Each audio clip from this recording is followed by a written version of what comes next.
Welcome to Body by Design. I'm your host, Blue Driver, a women's strength training and metabolism coach. I went from years suffering hormone imbalances, looking soft and bloated, to symptom-free and building muscle for a toned athletic physique. Since then, I've made it my mission to empower women to take control of their own health, hormones and body composition. So grab a cup of coffee and let's build your body by design. So welcome back, everyone. I'm a bit excited today. I have Kitty Martone on the podcast. Welcome, Kitty. Thank you. Hi.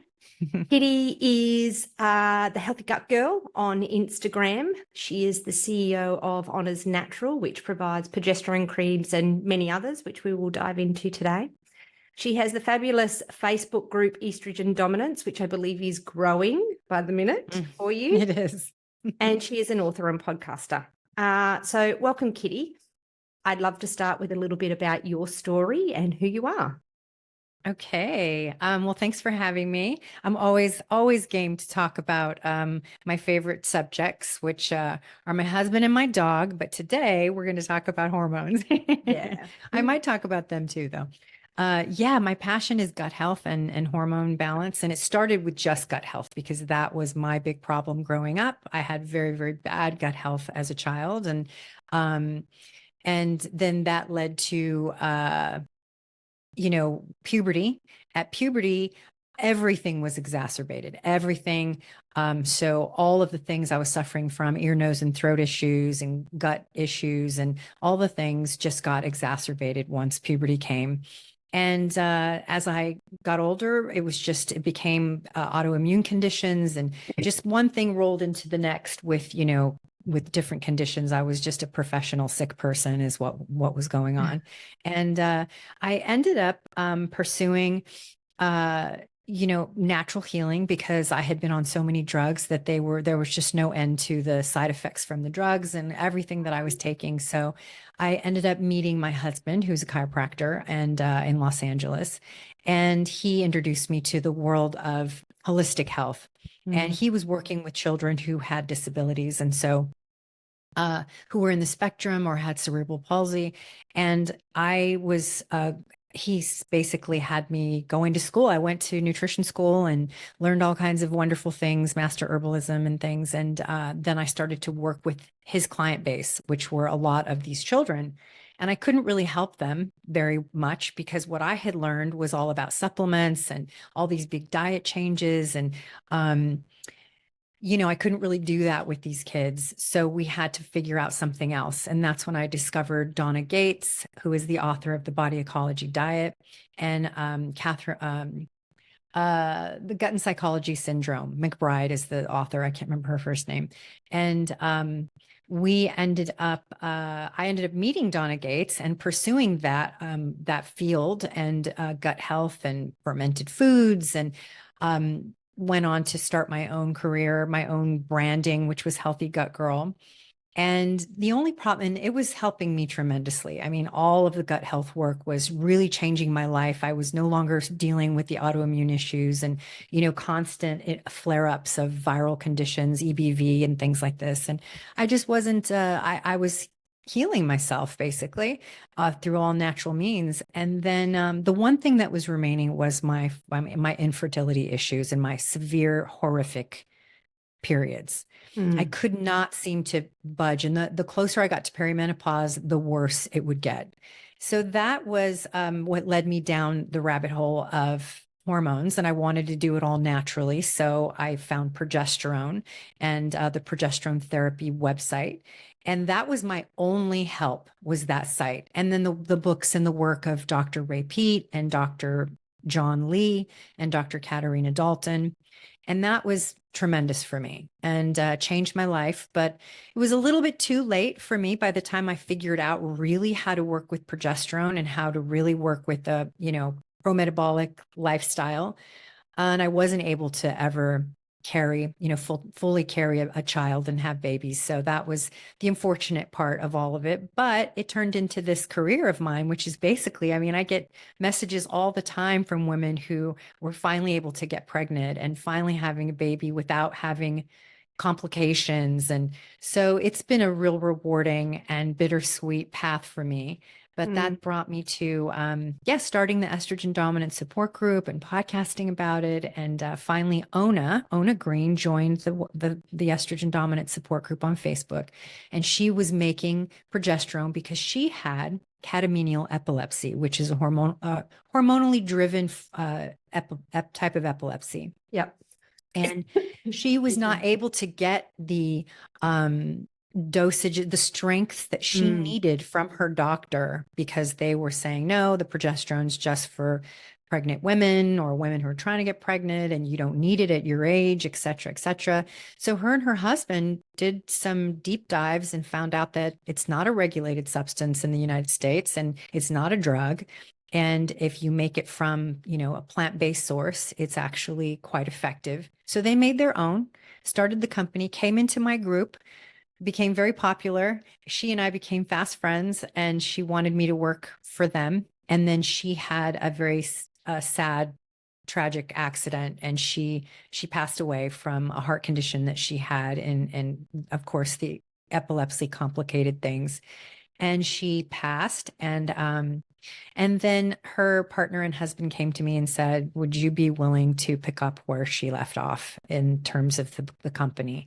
And that's it. And then I did. And so here I am, and trying to carry on her legacy and making progesterone at all strengths available to as many women as possible. Wonderful. And I have been someone that has used the Honor progesterone in the past. So estrogen dominance, you have the estrogen dominance group. How does someone know that there is estrogen dominance in their life? I feel like there is such a large portion of women that have estrogen dominance, and it's not often the other way. What would lead them to believe that they have that estrogen dominance? Well, so for clarity, estrogen dominance doesn't necessarily mean that you have high levels of estrogen. You can have, like I, in the beginning of menopause for me, had almost undetectable levels of estrogen, but it was higher than my progesterone. And that alone can give a woman severe symptoms of estrogen dominance. And the symptoms vary from person to person, and the lengthy list of, it's a pretty long list of symptoms. But so it's really about the ratio. So it's about the ratio of estrogen to progesterone. And in a cycling woman, a woman who's still having her period, it's going to be the ratio of the two.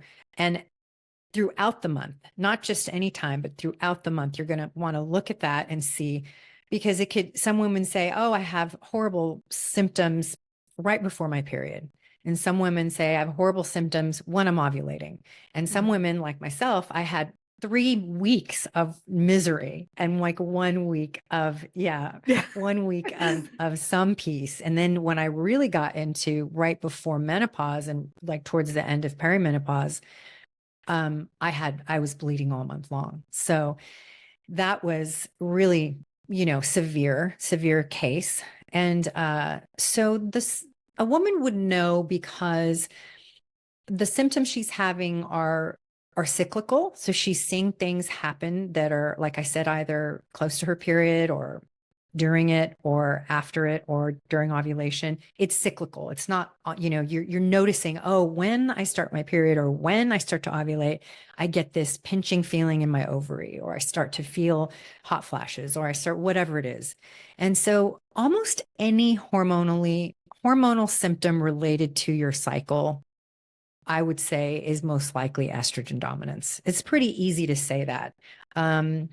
Even if you have cysts, ovarian cysts, or polyps, or fibroids, or endometriosis, those are signs of estrogen being going rogue, as I call it. So my big thing that I think a lot of people maybe that know me get sick of me saying this, but I call estrogen the lion and progesterone the lion tamer.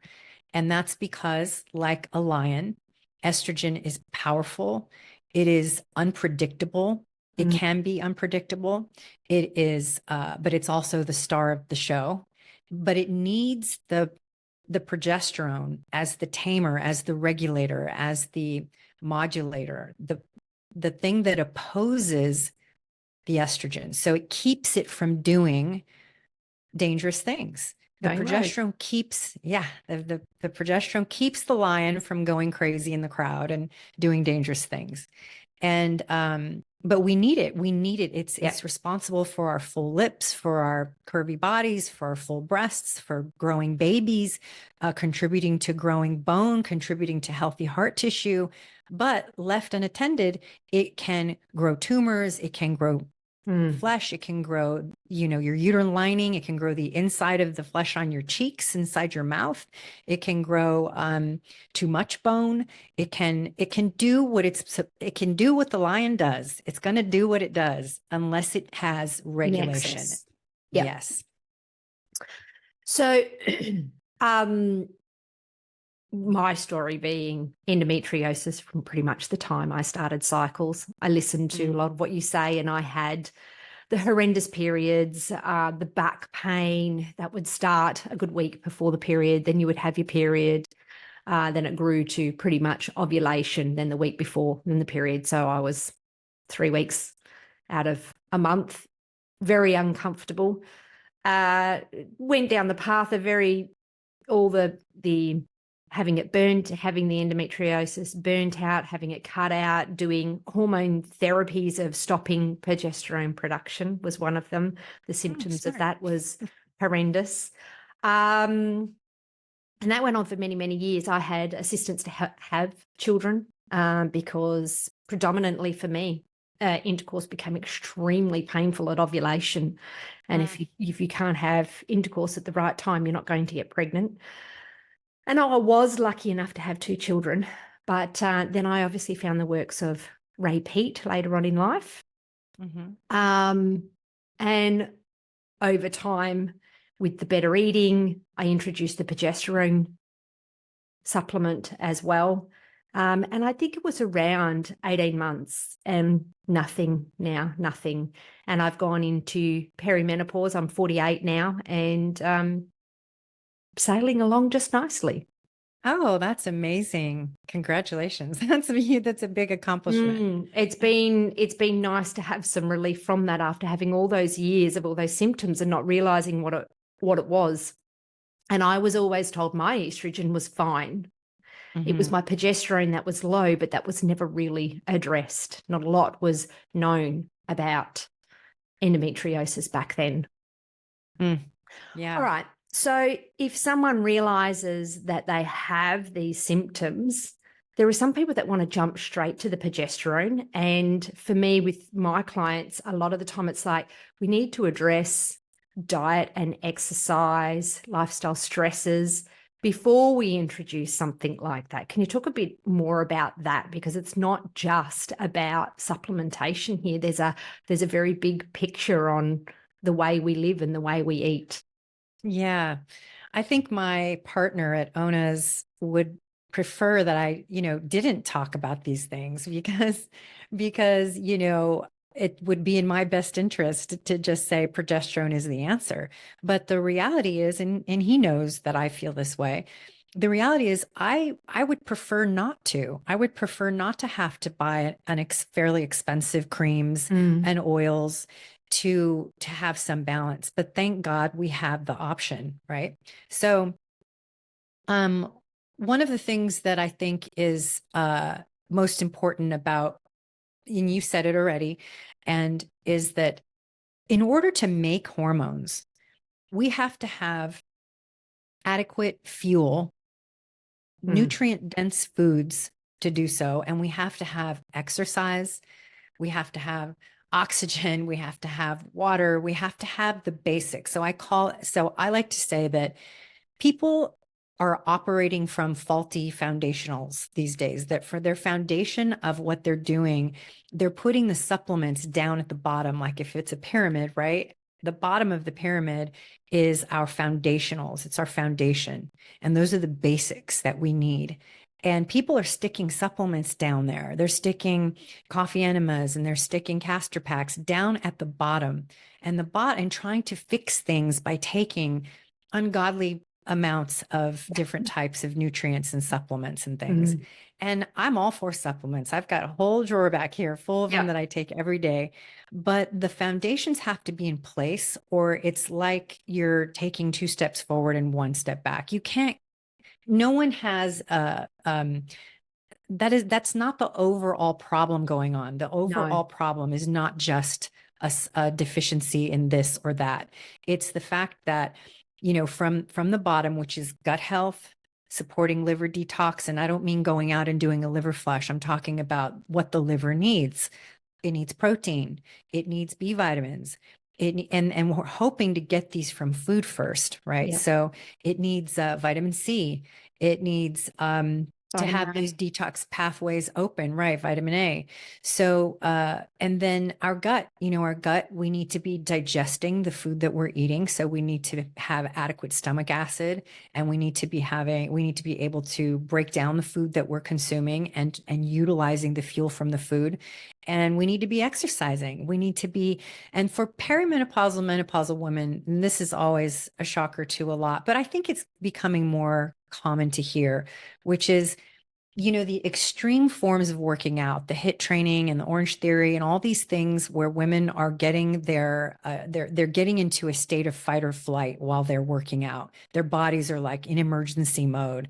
And that can be fine for some women, but most women who are heading into perimenopause and menopause, who have cortisol issues and stress issues and belly fat they can't lose and insomnia and all of those symptoms that you get once you head into perimenopause, they really shouldn't be doing extreme workouts you're going to be running on adrenaline and emergency hormones. Yeah. So I would go actually add ahead. another one into that I'm seeing a lot of, obviously the HIIT and everything, but a lot of my clientele might already be strength training, but it's this junk volume, lots of sets that are, and they feel like they need to be absolutely wiped when they have finished their lifting session and walk out of the gym.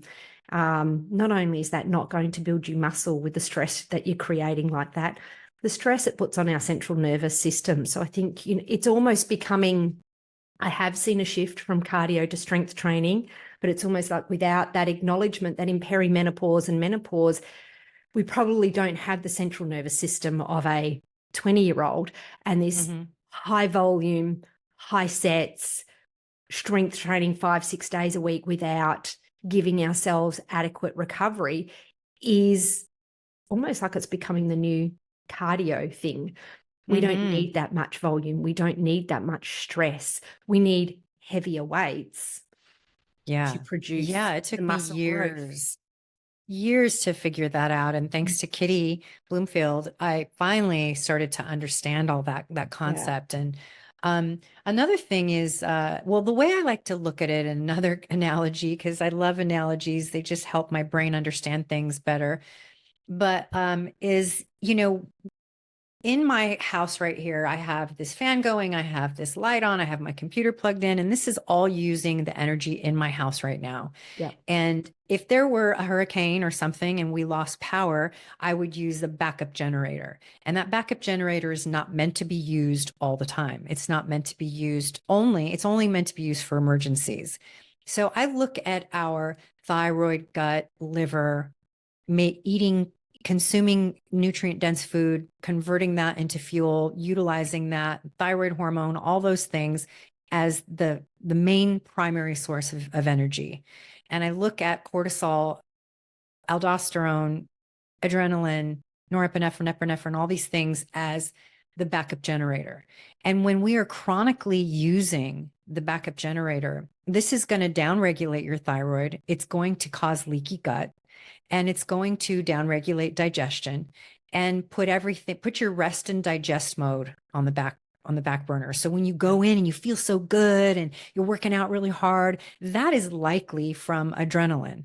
And that's fine when you're younger. And actually, I really don't think it's fine when you're younger.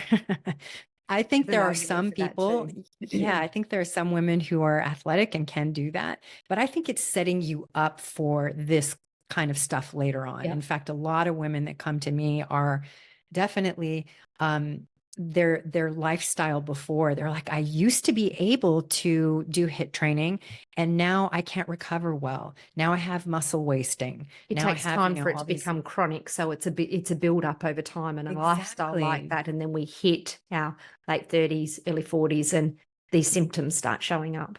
Exactly. And so I just think using your backup we need to, the other things that force us to use that backup generator are other stressors that really need that, like any kind of illness, any kind of major stress and trauma in your life, we need that generator for those times. And Yep. if you're chronically using it for because you're fat, you didn't eat this morning, you're fasting. Well, you're really doing yourself a disservice and putting yourself into adrenal fatigue is ultimately Mm. what you're looking for, what's ahead for Yep. someone who's constantly doing that.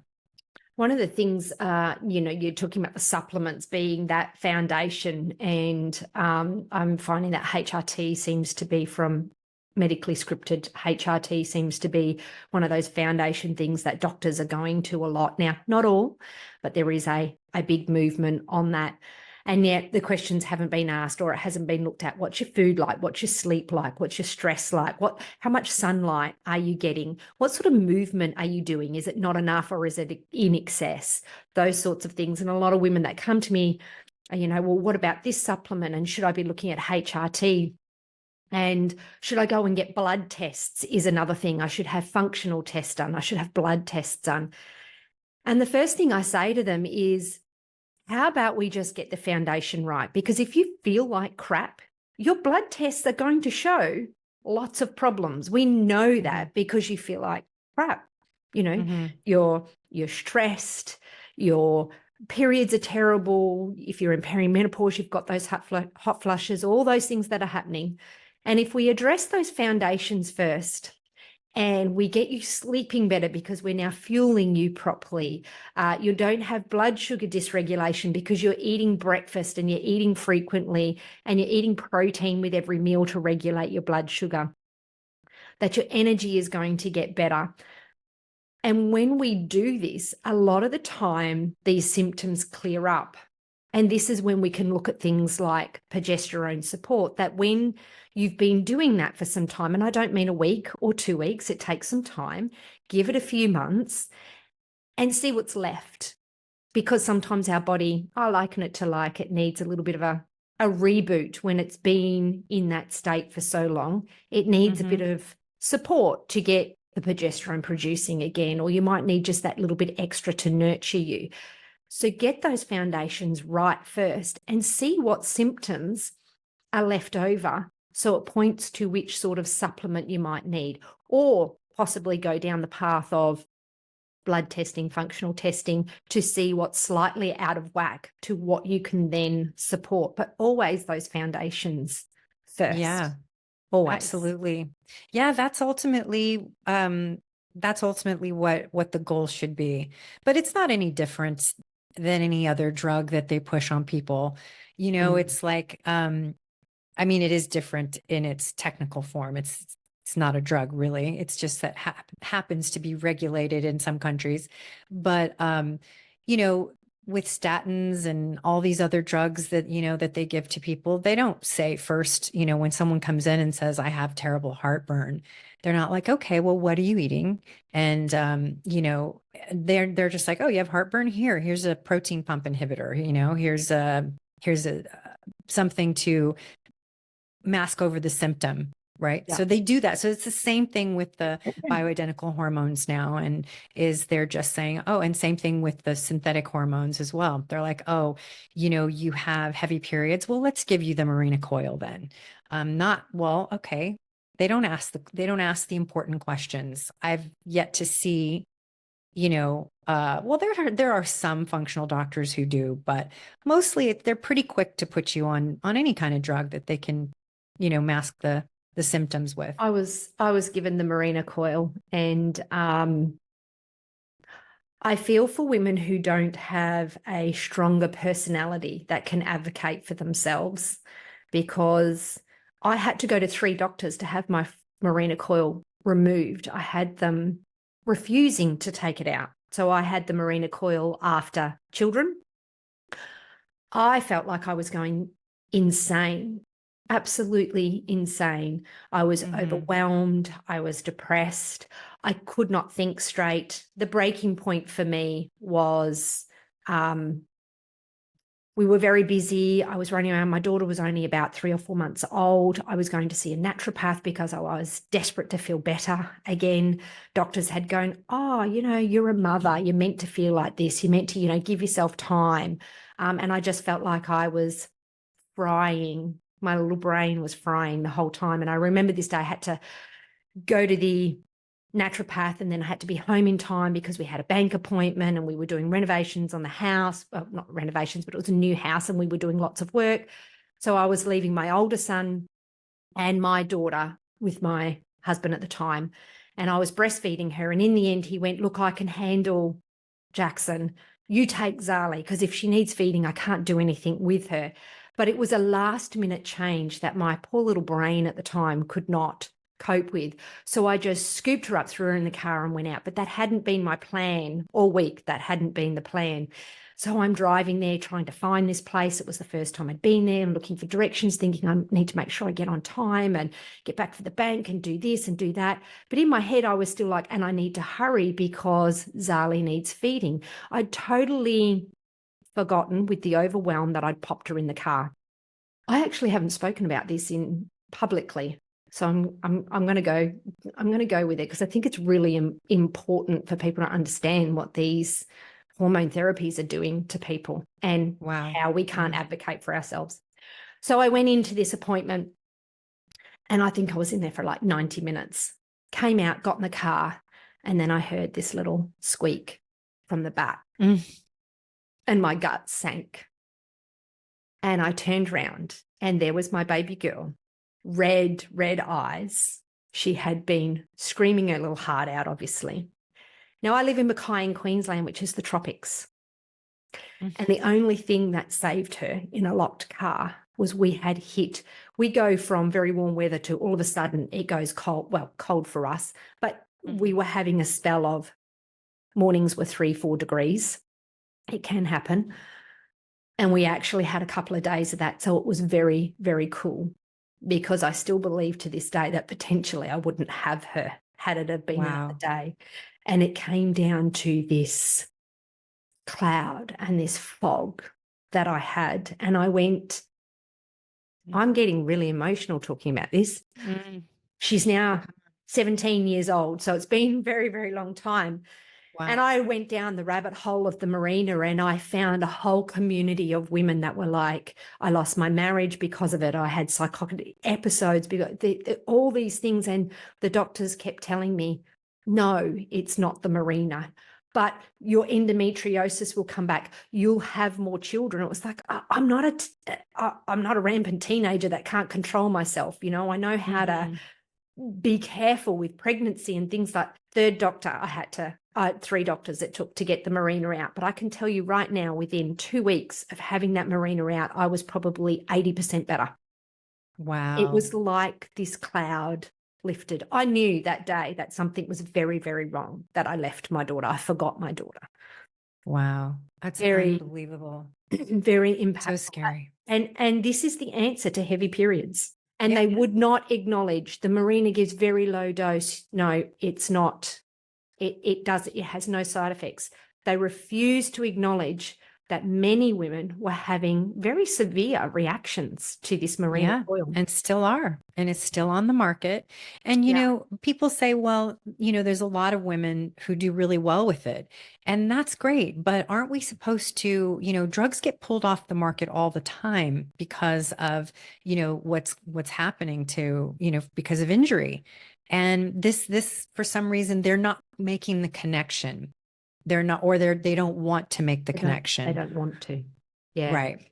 And I mean, my history with birth control was that I was very, very hyperactive, adrenaline dominant young girl. And when I was getting close to my period, I wasn't having a period. And when I finally did, it lasted like a day. And so we went to the doctor and they said, oh, we just need to regulate your cycle, regulate. And so they put me on birth control. I was only 17. I mean, I started my period much later in life than a lot of women. I didn't start my actual period till I was 17. And I think that has a lot That's to an do with the indication fact already. that, There's stuff yeah, wrong.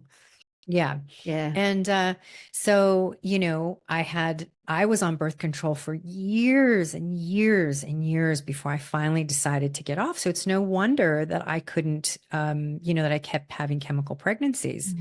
And I believe that that is definitely 80% of the problem was that. And then the other percentage was that I was still this like maybe hypothyroid, adrenaline dominant, sluggish metabolism running on my backup generator type of person. So that was playing into it as well. But yeah, the medicated birth control, I believe that everyone should be allowed to make the decisions for themselves, but it's, very difficult to not have any education about these things at all. And then be handed a pamphlet from inside of a birth control packet or the Marina coil and expect that a person can understand that, like, understand what it's saying, to the degree that it needs to be understood to know what decision you're making for yourself. And those side I think, effects are often downplayed. Oh, that's just extreme. They don't happen. right. And the people, the pharma reps that convince the doctors to, sell their medication, that's who's educating these doctors. At least that's the way it is in the US. That the pharma reps that aren't doctors, that maybe have a degree, maybe they don't, maybe they have a formal education, maybe they don't. They come in and they sell them on this particular drug. And so they don't really know. So if I say to the doctor, well, I read that medicated birth control, progestins, interrupt the communication between the ovary and the pituitary gland. And that puts you in a basically medicated menopause. The doctor's going to laugh at you because he's never heard that before. He's never heard it. So he's going to think that you're reading some wonky stuff online. But the truth is that's that's what's happening when you take progestins for birth control. You're disrupting that HPA axis. You're disrupting the communication between the pituitary and the ovaries. And good luck getting that back online. Some women can, and some women can't. I couldn't. And you could, but you also had repercussions of, estrogen dominance. And that's the other things that women have to live with that they don't even necessarily associate with the Mirena coil or the medicated birth control that they were on. They don't even think, oh, this heavy, horrible perimenopause I'm having has to do with those drugs I was on. They don't make the connection. But I think it's going to start, coming around. I think people are starting to hear it. Yeah, a shift. Exactly. So when people hit perimenopause, the first thing doctors are going to is estrogen. Is it that we lack estrogen that is causing these symptoms? If they're doing, let's say, for example, they're doing everything right, they're eating a well-balanced diet, they've supported their gut, they're supporting their liver, they're eating adequate calories that include sugars and carbs and things like that, and they're exercising, but they're still experiencing some hot flushes, some vaginal dryness, those sorts of things. Is it estrogen dominance? If not, what is it? And how do they find the right balance of hormones without going down the path of supplementation, but not really knowing which one and how? So let me see where I can go from a couple different directions on here. So I think that when we get into perimenopause, so Dr. Carrie Jones was talking to one of the people at Precision Analytical about perimenopause, and it was so funny. She said, imagine a ketchup bottle and it's almost empty. And when you go to use it, you squeeze it and you get some spurts of ketchup. And then other times you squeeze it and you get this flood of ketchup. She's like, that's perimenopause. Yeah. And I thought that was so funny because, and accurate, because what's happening in perimenopause is you are having spikes of estrogen and declines of estrogen. It's really going quite crazy. Kind of like when you first start your first period and that prepubescent time, right when you're going to have your period, your hormones are crazy. And yet we you don't know, medicate teenagers for that life transition, do we? yeah, well, they Yet medicated me, but that's a different story. no, but But they're it's like trying. naturally it's oh, you're a teenager, your hormones are going a bit Yeah, crazy. exactly. Yeah. It's the And they same on the are. outside. Mm-hmm. And it is. And so the hormones are going really crazy. But what we do know when there's tons of data for this is that when you reach about 34, 35, and some people are saying it's happening much sooner, earlier than that, is that your progesterone declines rapidly. And that could be because you're coming out of your gestational period, your time to get your fertile years, and you're heading into perimenopause. That could be one reason, and probably it plays a role in that. So it declines. But we also need, if you look at the chart of this, the way hormones travel and the way they're made, progesterone is at the top underneath pregnenolone and DHEA, and it contributes to make cortisol, testosterone, estrogen. So progesterone makes those hormones. It donates to make them when they're in demand, not randomly. It's not going to convert randomly to estrogen the way testosterone can. It's going to make it when you're in demand. And so many of us are, like we said earlier, in this stressed out state using our backup generator. So we're constantly in demand of progesterone. So there's another reason that progesterone can decline at that time and continue to decline. So now you've got estrogen dominating no matter what. It's just constantly dominating. Even when you're in perimenopause and you're up and you're down, you're up and you're down, it's still dominating. And so that's and then you get into menopause and similar, it starts to completely go low. Now, what is really controversial now, and you're not going to find a lot of people talking about this except for the pro-metabolic community and the Ray Peters and and Georgie Dinkoff, which is that the researcher, for your listeners, I don't know if they know who that is, but they talk about that the when progesterone is out of circulation and it's not there to oppose the estrogen won't stay in circulation because what it's going to go and do the things that it does, which is what? Go into the tissues and grow things. Because why? Because progesterone is not there to tame the lion anymore.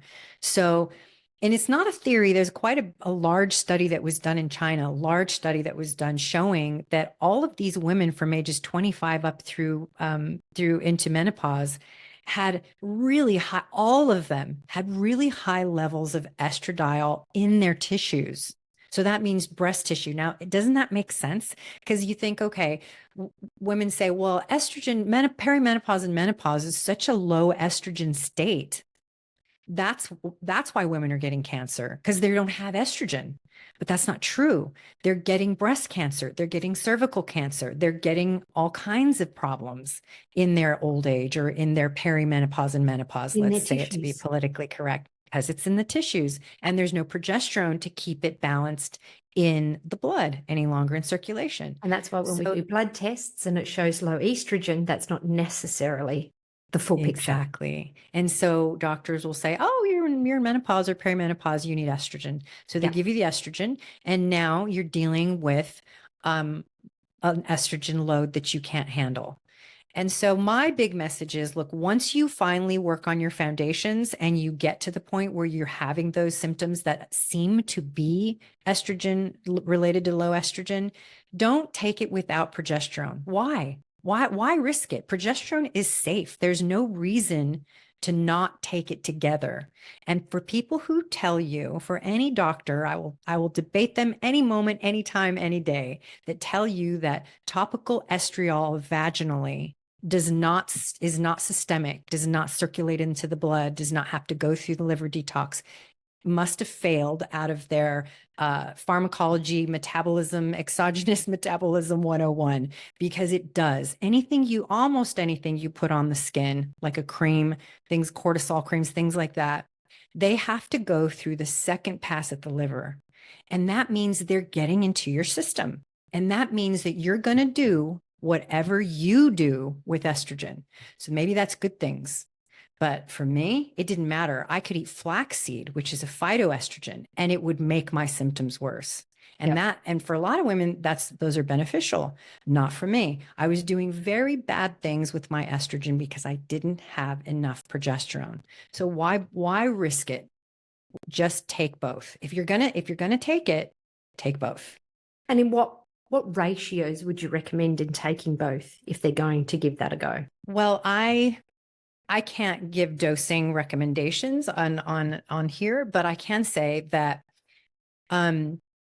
it's 600 to 1. So it takes 600, I think, picograms, or I forget what the measurement is, of progesterone to equal 1 of estrogen. So that's insane. That is I don't even know what a good analogy is for that. It just goes to show you how incredibly potent estrogen is. And, I should throw this in there. First of all, I would start just with progesterone. And if the progesterone does not fix or help you with let's say, vaginal dryness or painful sex or whatever, then then you can add estriol, which is the weaker. And then I would do like 2 days off, 1 day on of the 2 days of progesterone and 1 day of the estriol type of thing. I wouldn't do it every day. That's just me though. I would be very careful with it. But one of the other things that is really worth talking about is just the xenoestrogen load. So a lot of people, xenoestrogens or estrogens, chemical estrogens from our environment that do the exact same thing, almost exact same thing as estrogen in the body. And this is very, very bad. And it's in our beauty products. I'm sure you teach your listeners and your clients about this stuff all the time. Yep. But goes to show you how these things that mimic estrogen, how potent and dangerous they can be. And it's not because they are a chemical so much as what they're doing. They are mimicking estrogen. And there are no phytomimickers. I mean, there are no progesterone mimickers. There's nothing that in our environment, I wish there was, but there aren't. And so that's another look into how potent estrogen is and how mild, but how important progesterone is. Progesterone is very benign. There is never been a toxic dose of progesterone found ever. They have tried to OD women on progesterone and they can't. If you're having issues with taking too much progesterone, or you have a high progesterone level in your blood work or whatever, it could be because you're not doing the right things with it. You're donating to cortisol too much because your stress load is so high. Even though the levels are there, your requirements are actually higher because of your stress. Right. And I wouldn't go by blood labs with hormones. It's very difficult to get a full picture. They're a piece of the puzzle, but coupled with like a 24-hour urine lab or a dried urine lab or a blood spot lab, that'll give you a better full picture. But just plain blood labs are honestly useless when it comes to hormones. Well, I think that's a great summary of what people can be looking at. So thank you for that. I did want to touch on one more thing, is the different types of progesterone and how it's delivered. So we have topical creams, we have oils. Some doctors are prescribing bioidentical progesterone. So there's another oral way. I believe that some also have injections. What is the difference? Who benefits from what? Well, that's just anybody's guess, really. I've had to figure out what for my body, what I do best with. Yeah. So Dr. Ray Peat was a big fan, and he discovered, and he actually patented this formula of taking micronized progesterone powder and dissolving it in vitamin E, and then adding that to a larger substance, a larger quantity of vitamin E, let's say, and then ingesting that and holding it sublingually or swallowing it. And he said that it's the highest absorption rate, like 100% absorption, at the gut and in the mouth. I have some issues with that. I think that's brilliant. And we at ONA's, we dissolve all of our progesterone and vitamin E first before we add it to creams. So because for that very reason, but not all women can do that. A lot of women have severe gut dysbiosis. They have issues with the malabsorption at the gut, and they have leaky gut. And so swallowing that oil is not always going to be beneficial. I personally, I couldn't really use that. I could put that sublingually, like on my gums or under my tongue, and I'd have a better effect with that. But I was using very, very high doses. Now, there's a therapy method of using progesterone, and there is a maintenance method. And the therapy method is for women who, well, maintenance is for women who are just maybe trying to get pregnant, or they're having like scanty periods. They're not severe hormonal issues, but some. Days 14 through 28, they take it, or they take it days ovulation to bleeding. Some doctors will put them on specific cycles just for them, they'll customize it to them. The maintenance, the therapy method is for women who have severe hormone imbalance, women who are suffering like you and I were, women with endometriosis, women with fibroids, women with polyps, women with depression, women with severe hormone imbalance. And that therapy method is daily for at least 3 months. And usually you have to have a loading dose first. You can't start at 10 milligrams because you're going to stimulate estrogen receptors and potentially make yourself worse. You want to bypass, it's like teasing the lion in the cage. You don't want to do that. You want to come in like you're in charge with that progesterone. I'm going to dominate this lion. I'm going to take over. I'm going to handle this, and I'm going to get at a loading dose. I think women should try, who are in that position, should give it a try at 200 milligrams of topical cream and then move up from there. But most therapy method, people who are on the therapy method are at like 400 milligrams and up daily for at least 3 months. I was on 800 milligrams for a year every day, and I still had a period, and I still ovulated. Now, why am I using 800 milligrams? Of course not. There's no possible way you're using that much. But that's why Ray Peat's Progest E is like, the recommendation is 3 milligrams. So women are taking 9 milligrams of that, because you're not going to use much. The way the body works, it's not going to use much at one time. So taking 800 milligrams, something was wrong with my absorption. And this is really common. So you're going to see women who have candida or heavy metal issues or mold toxicity or hypothyroid. They have hypothyroid. It's going to hinder absorption. So hard to know who that's going to be. So you want to get to that loading dose where you're symptom free and stay there as long as you can. I would come off of it or lower my dose, and symptoms would come back immediately. So it's not for the faint of heart. It isn't. Managing your hormones is not. When you get to going to go down, you need your lifestyle, nutrition, exercise under control. You need to be willing to try different forms. I've had different results with different forms, trying transdermally, trying orally, trying under the gums. So I've had my own journey with that as well, finding the right one, finding the right doses.